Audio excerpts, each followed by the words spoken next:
વાવ વિધાનસભા બેઠકની પેટા ચૂંટણીમાં 4 કલાકમાં 30% મતદાન। સવારથી જ મતદાન માટે લાઈન। સ્વરૂપજી ઠાકોરે કર્યું મતદાન।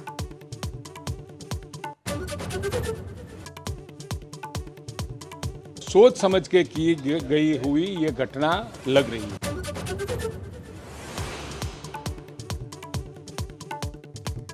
સુરતમાં નબીરા બેફામ। ભેસ્તાનમાં ઝઘડો રોકવા ગયેલા પોલીસ કર્મી પર કાર ચડાવવાનો પ્રયાસ।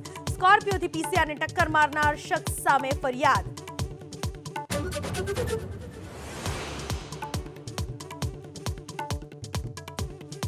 જામનગરના શેઠવડાળામાં ટ્રક પાર્કિંગ મુદ્દે માથાકૂટ। જામજોધપુર તાલુકા પંચાયતના મહિલા પ્રમુખના પરિવાર પર હુમલો। ગામના જ 5 શખ્સો ઉપર હુમલાનો આરોપ।